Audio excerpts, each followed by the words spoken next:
இன்னைக்கு உங்களோட பதில் வந்து திமுக மாற்று அதிமுக இல்ல, அதிமுக மாற்று திமுக இல்ல, கூட்டணி விவகாரத்துல. அப்போ வரும் சட்டமன்ற தேர்தல் அதிமுக கூட கூட்டணி இல்லைன்றது உறுதிப்படுத்திக்கலாமா? அது ஏன் அவ்வளவு அவசரப்பட்டு உறுதிப்படுத்துறீங்க? இரண்டாவது கட்சி அதான் ஐயா சொல்றாருல, இன்னும் 8 மாசம் இருக்குன்ட்டு. இன்னும் 8 மாதங்கள் இருக்கு. தாவேக வந்து இப்ப நாங்க கூட்டணி போல அவருக்கு ஆள் போட்டாங்க சார். அவர் நாங்க போல நாங்க தனித்து வெற்றி பெறுவோம். அடுத்த கட்சியின் நிலைப்பாட்டை நான் பேச முடியாது. எங்க நிலைப்பாட்டை வந்து என்னமோ இன்னைக்கு தான் நான் கட்சி ஆரம்பிச்சு பேசுற மாதிரி சொல்லுங்க. 14 ஆண்டுகளா சொல்லிக்கிட்டே வரேன். 15 ஆண்டுகளா ஏற்கனவே சொல்லிட்டேன். கொஞ்சம் பொறுங்க. சொல்றத பார்த்தா பொறுங்கன்னா நிலைப்பாடு மாறுமா சார்? 8 மாதம் கூட்டணி தொடர்ந்து எல்லாம் தனித்து தான் போட்டிட்டீங்க. இந்த தேர்தல் வந்து கூட்டணி வச்சு தான் போட்டிவிடுற மாதிரி சொன்னா இப்ப எனக்காக நீங்க சிந்திக்காதியா? எனக்கு சிந்திச்சு அறிவு காது வழியே வலியுது. தொடக்கிறதுக்கே கை துண்டு வச்சுட்டு இருக்கேன். எனக்காக நீங்க சிந்திக்காதியா? பொறுத்துருங்க.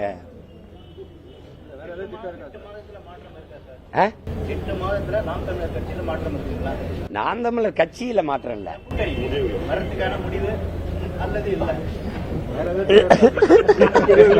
அத கேட்கும்போது நல்லா இருக்கு. நல்லா இருக்கு. அதான் தமிழ்நாட்டில் பெரிய கூட்டணி என் கூட்டணி தான். 8 மாசம் பொறுத்துருங்க. என் மாநாட்டில் அறிவிக்கிறேன். இப்ப அவசரப்பட ஆட்சியில சரி. ஆமா, கூட்டணி குறித்தான். எப்படியாவது முதல்ல நானும் தம்பி விஜயும் சேர்ந்து போட்டிடுற மாதிரி இருந்த உடனே ஊடகவியலாளர்கள்லாம் முதல்ல கேட்பாங்க, தனிச்சு எத்தனை நாளைக்கு நீங்க போட்டிடுவீங்க? ஒரு கூட்டணி இல்லாம உங்கள ஒரு 10 எம்எல்ஏ எம்பி எல்லாம் வர வேணாமா? நீங்க அப்படி உங்க தொண்டர்கள்லாம் சோர்ந்தடைஞ்சிட மாட்டார்களா அப்படின்னு. சேர்ந்து போட்டிடுவாங்களோன்னு வரும்போது தனிச்சு நிக்கிறதானே உங்க பலம். நீங்க கூட்டணிக்கு போறீங்க அப்படிங்கிறது என்ன? இந்த கழுதையை சொல்லுவான், முன்னாடி வந்தா கடிக்குது, பின்னாடி போனா உதையுது, இப்ப என்னதான் பண்றது அப்படின்னு. கொஞ்சம் பொறுமை. இவ்வளவு நேரம் பேசினேன், அதை பத்தி கேட்காம இவ்வளவு கருத்துக்களை சொன்னேன். அதெல்லாம் சொல்லாம கூட்டணி கூட்டணி கூட்டணி. உங்களுக்கு என்னை ஒருத்தனையாவது விட்டுருங்க. என்னை ஒருத்தனையாவது விட்டுருங்க. நாட்டுக்கு மக்களுக்கு நான் தான் வேட்பாளர். எந்த கட்சியாவது போட்டிருக்கா? எந்த கட்சியாவது போட்டிருக்கா? 150 வேட்பாளர் களத்தில் நின்று வேலை செய்யறான். இந்த என் தங்கச்சி இந்த விழுப்புரத்துல போட்டிடுறா. என் தங்கச்சி வேலை செய்யறா. புதுச்சேரியில அவளுக்கு வேலை. அந்த வேலையை விட்டுட்டு இங்க வந்து சொந்தமா ஒரு தனி மருத்துவமனை வச்சு இங்க வேலை செய்ய வந்திருக்கிறத போட்டியிடத்தான். அவ இப்ப கர்ப்பமா இருக்கா. கை குழந்தையோட தூக்கிட்டு வேலை செய்வா பாருங்க. ஏன்னா நாங்க இங்க பாருங்க, சாதாரண ஆத்தாளப்பனுக்கு பிறந்தவன்ல, பிரபாகரன் பெரும் மரவனுக்கு பிறந்த பிள்ளைகள். அதனால எங்களுக்கு அது தனிச்சுனா நான் அடர்ந்த காட்டுக்குள்ள போய் போராட போறேன். 8 கோடி மக்களுக்கிடையே 8 கோடி மக்களுக்காக போட்டிடு. நீங்க என்னை தனிச்சுனா அனாதை பைய மாதிரியே போயிட்டு இருக்கிறீங்க. யாரும் இல்லாத அனாதை மாதிரியே. என்ன சொல்லுவான்?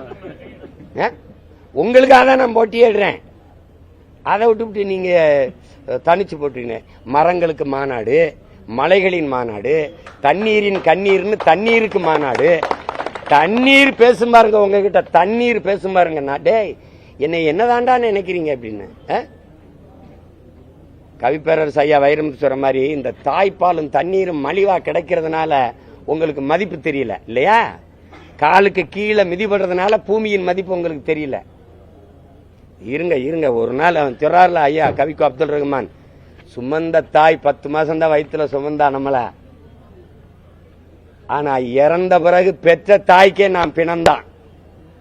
ஆனால் எல்லாரும் நிராகரிக்கப்பட்ட பிறகு இவன் என் பிள்ளைன்னு மறுபடி வயிற்றுல இந்த பூமி தாய் தான் தாங்கிக்கிறான். பெற்ற தாயை விட மேலானவள் பூமி தாய் தான். அதை புரிஞ்சுக்கிட்டு இந்த தேர்தலில் விவசாய சின்னத்துக்கு ஓட்ட போட்டு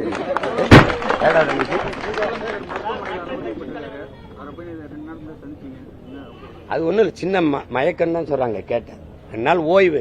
அவரு முதல் நாள் வந்து ஐயா மூக்காமுத்து அவர்கள் மரணிச்சிருந்தார். 2 நாள் உறக்கம் இல்லாம முழிச்சிருந்திருப்பாரு. அதனால ஒரு சோர்வு வர்றதானே, அது ஒண்ணும் இல்லை.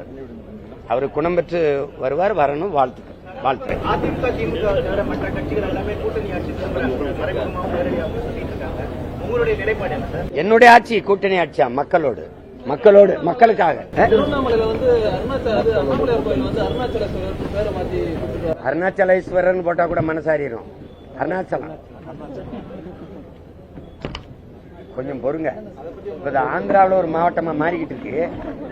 அதை தடுக்கிறதுக்கு தான் நான் இப்ப வேலை செஞ்சுக்கிட்டு இருக்கேன்.